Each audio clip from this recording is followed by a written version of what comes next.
Hello everyone, and thank you so much for coming in this very Scottish weather day. We are delighted to see you all here for the very first time that we've ever put on a performance of our new fantasy musical, The Tears of Nerakhis. We're very excited to show you the musical, and we still have a few months left until we're going to put the full performance, but we thought that today might be, as we are beginning rehearsals and we're sort of like gearing toward putting this production with many different departments in St. Andrews, to just show you a taste of what we've been working and writing for the past 2 years with our amazing composer Rafael in the piano. Our other amazing composer Pedro on the organ.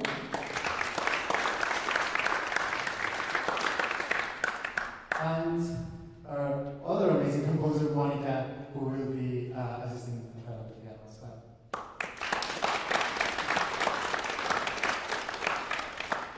So when we were thinking about what to show you today, we thought that there was really no better place to start there than the opening of the musical. So if that's okay with you, we'll be playing today the first version of the opening that is still obviously recorded with digital instruments, as we'll still be recording this musical during the next months with real instruments, but that hopefully should give you a first idea of how the opening of this story sounds like.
Today we want to talk about themes. We want to talk about the themes of the story and the themes of the music. So what was the music that we're hearing now? So, as you were well saying, this very first opening of the musical, this is how the musical starts, right? So you see the first glimpse of many themes that are going to be developed during the musical, right? So it's like, it is a grand overture from this musical, or even an operatic overture, where you see a glimpse of the actual musical, right?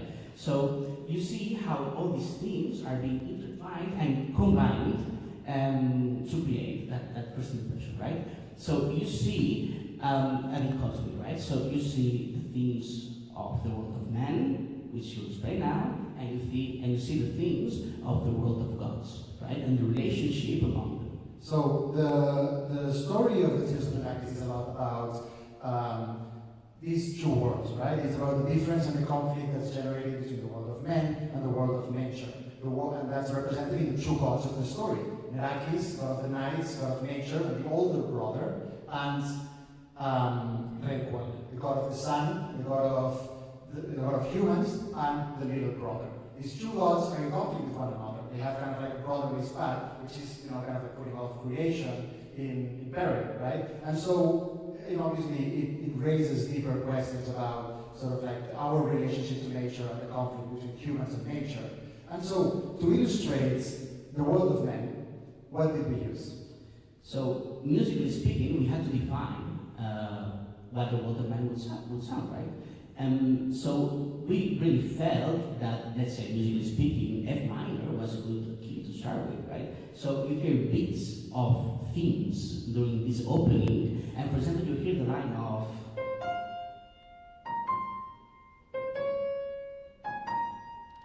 right? Does it ring the bell of what you heard? Yeah.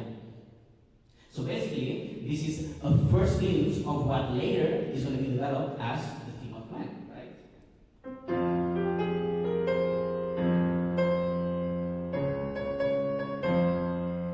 Right? And you're going to hear it later, much fully developed, right? So this is the tonality of it is F minor. Yes? And we're going to see, I can jump into Galante if you want. Yeah, exactly. So Galante is a protagonist. She starts in the world of man, but she doesn't like the world of man. Right? She has this conflict between the two worlds, and she has this desire to be a part of nature, to be a part of this other world of memes and magical creatures that she sees. And so, she is in F minor as well, because she is part of that world, but how does that longing translate in her case? So, if you have in mind any let's say war themes or epic or superhero themes, you use fourths and fifths, right? So that's how we begin. It's the world of man. We have a king, and we have the warriors of his kingdom, right? So that's why we start with that fourth, right? But how about Galante? So Galante should be in that same world, F minor, because she belongs to the world of man, right? But instead of starting with the fourth, we're going to make her start with the minor sixth. And you have already heard Galante's theme at the very beginning of the opening, and it goes like this.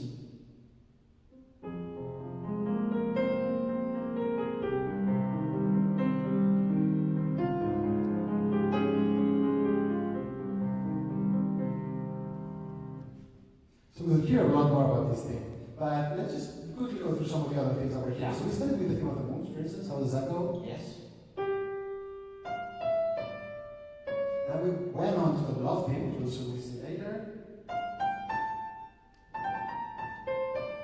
Then we went to the theme of Alea, what Alea is we'll also get to later.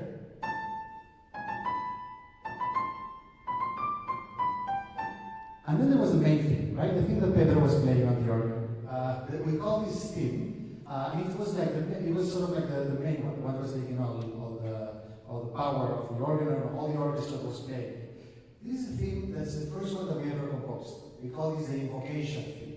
And it is because it's a theme that plays when there's a mortal that's addressing a god. That's praying maybe, complaining maybe, that's sort of like has this relationship, and especially with Galante to Nerakhis. Right? So how does that thing go?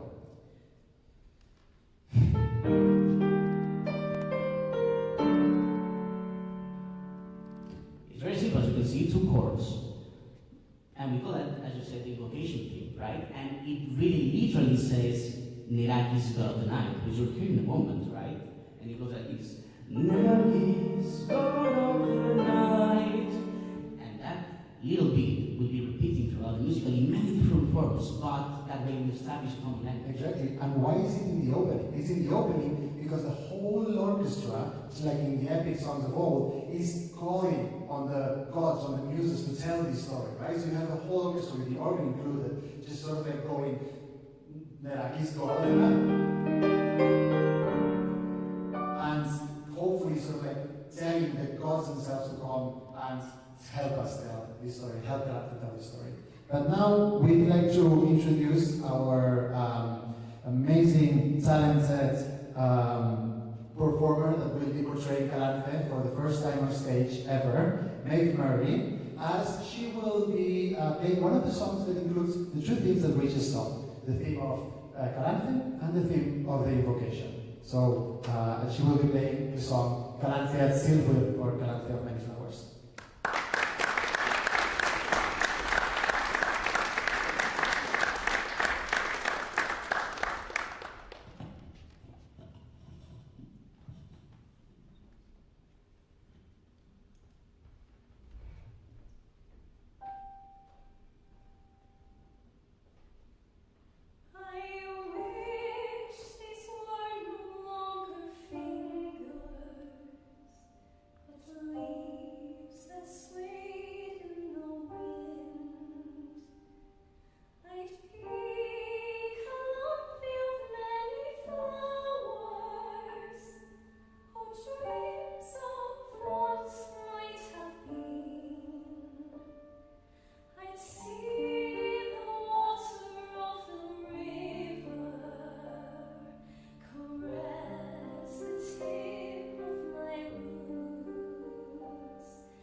So, after singing this, Galante finds herself stranded in this magical castle, the castle of Nerakhis, the god of the night, the god of nature that we were calling.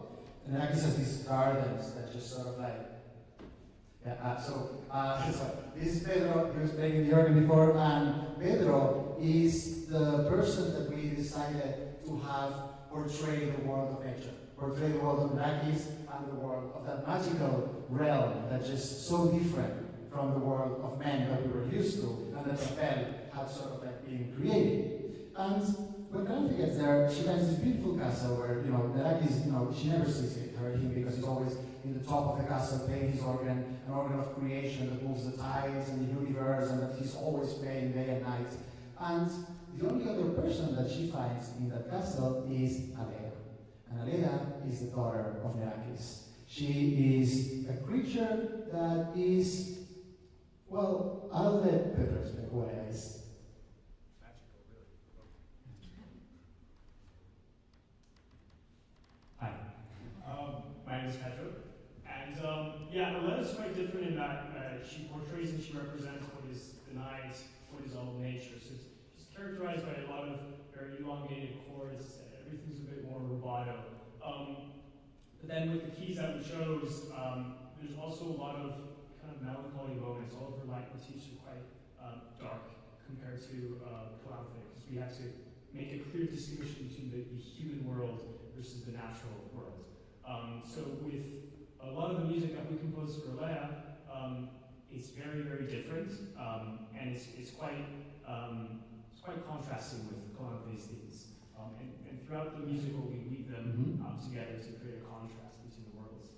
Exactly, yeah. Alea is the daughter of Nerakhis. She was created sort of like as a response to Rayqual, God of Men, creating men, and kind of being like, I did something better than you, I created something that has conscience and does it better than all the nature things you did. So Nerakhis said, I'm going to take all of nature and condense it into this perfect creature that's kind, that's innocent, that's pure, and that concentrates everything that nature is. To do that, he went to the top of the highest peak of the highest mountain, and he took a single flower from there, and for thousands of years he sculpted Alea with the dew of the tears, or the dew of that flower.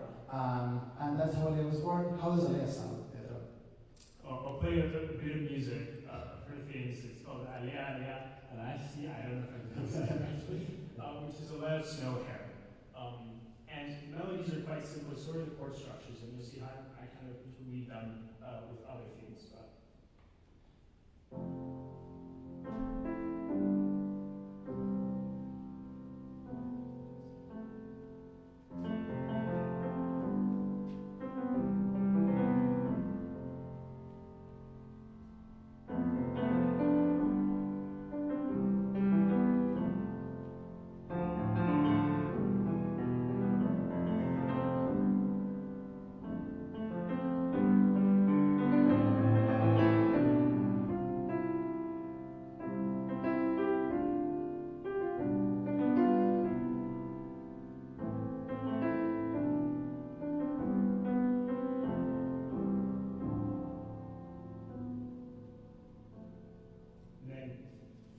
The song, we get to a more grandiose moment when she's presenting Calanthe with the whole natural world, which is completely new to her, right? Aside from her exposure with the nymphs, she's in this castle, and that kind of represents all of nature.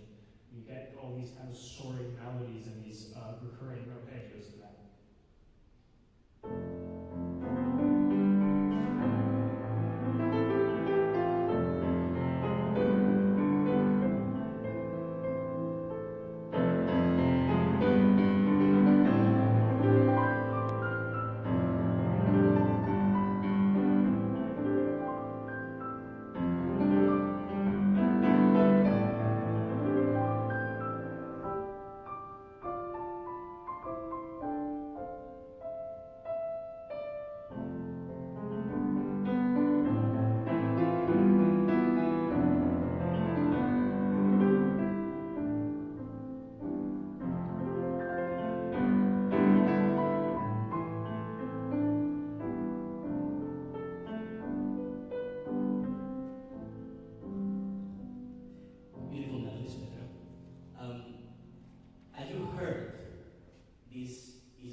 So much importance to this. It's about kind of music, right?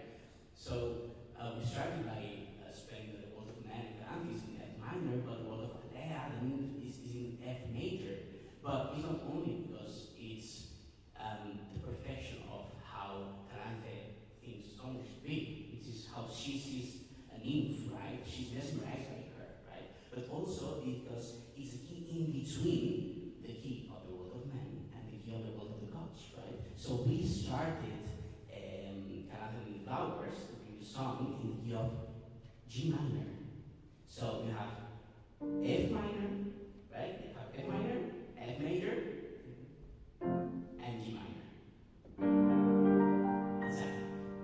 So you got the world of men, Calante, you got Alea, and you got the world of the gods, right? So Alea is right in the middle, right? And it's major because of the relationship that she develops with Calante, and vice versa, right? And also because she's the connection between the world of gods and the world of men. Yeah? So what we wanted to show you today, we'll leave the surprise of the actual song, theme of Alea, for the final musical. But today we want to show you something that's been kind of already a little bit of a fan favorite, which is a love song between the two of them. A love song that's in F major, and that represents how they meet, how they sort of like start becoming curious about each other's worlds, and finally fall in love. So, and we'd like to welcome for that, as well as a little surprise, our performer that will be portraying Alea in the musical, Eleanor White, and she'll be playing the song Diamonds of Ice with Medbury.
Nerakhis, the father, the god of literally the whole world, all of creation, someone who is in any sense of the word, a father figure to the world, to Alea, and also a figure that represents order in the cosmos, that represents the lack of freedom and his willingness to stop freedom for the universe and nature to be able to work as it does. So Nerakhis has a piece in which he faces Calanthe, and in which they exchange ideas about what it is to be free and what it is for order to be able to exist, and for nature to be able to exist, the order that must exist. And this song is called Theosauro. Theosauro is the name that Nerakhis has in Theonic, which is the fantasy language in this world. And Theosauro literally means shepherd of the world, right? So like Theos is shepherd, and so you have this idea of like the world's shepherd, that he is sort of like, that he has to tend care to.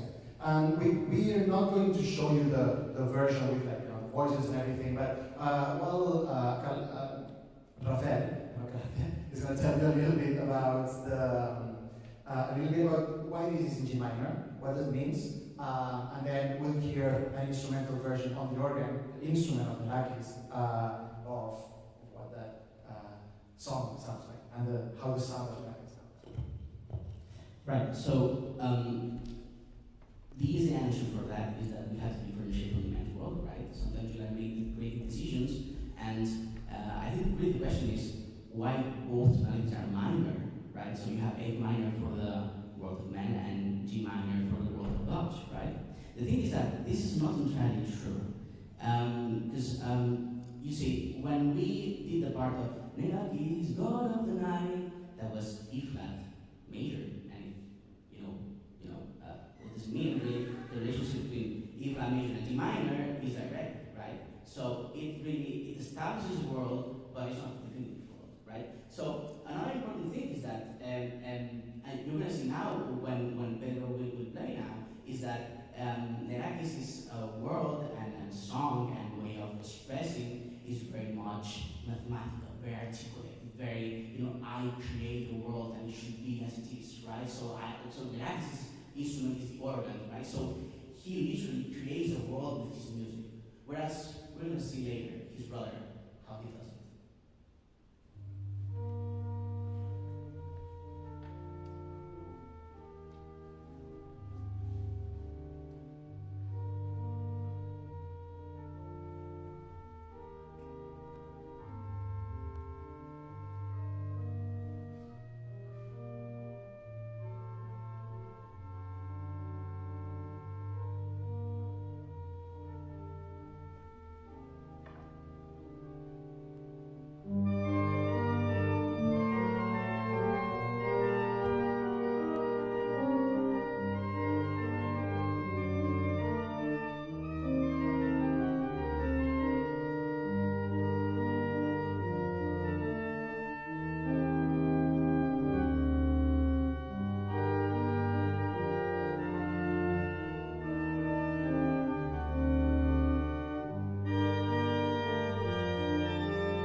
very classical. We have, for instance, a birdie bass in there as like the main sort of like rhythm for the theme. And we have an inspiration from Bach, obviously, for the organ, and just from this kind of like mathematical explanation of the universe through music, right? Which is what Nerakhis is. And then we have his brother. His brother is young, he's fiery, right? He's literally the son, so you know,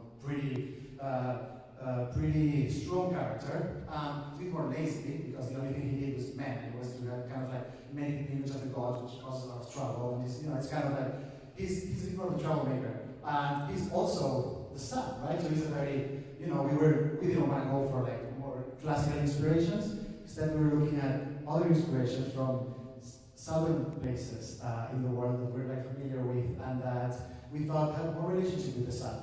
So we went to Cuba and we made a Cuban song. And this is how Laidlaw sounds in his song.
Actually, he has like a chorus of people that are kind of like dancing behind him and stuff like that. But he, yeah, and also the instrumentation for this, obviously, you can imagine, is quite different and very brass-based, right? So, what can you say about that?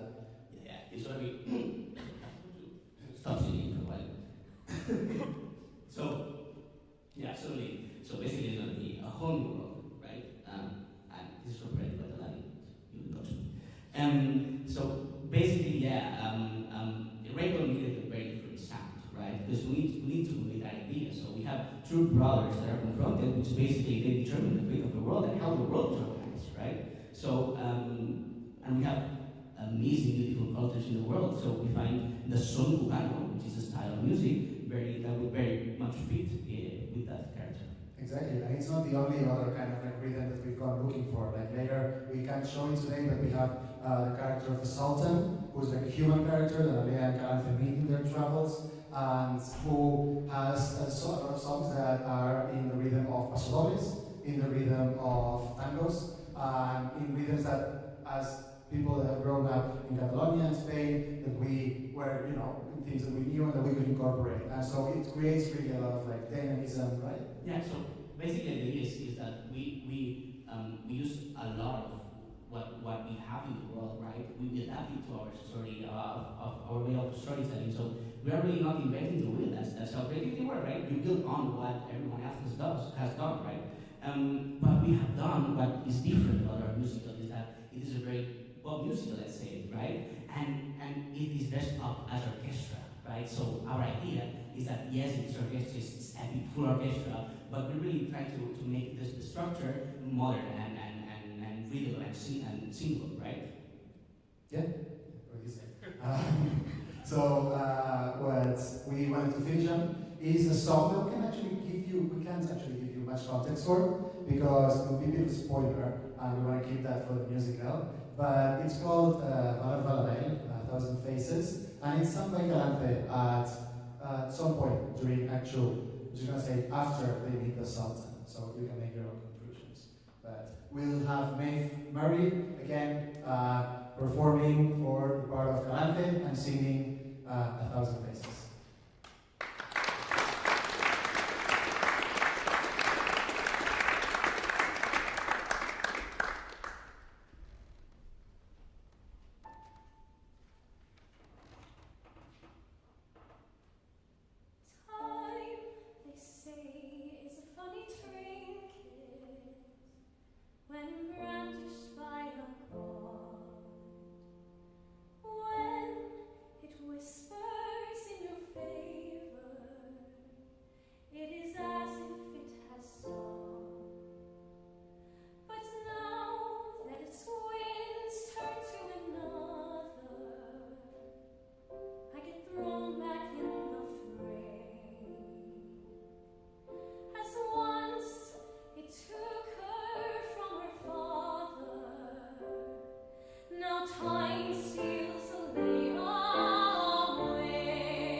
Before we finish, I'd like to give a thank you to, first of all, Maeve and Eleanor for their amazing performances today. In such short notice, we haven't even started rehearsals, so they have really given it their all and kind of like stepped up to be able to offer you this so early in the performance. So I think that's amazing, and congratulations to them.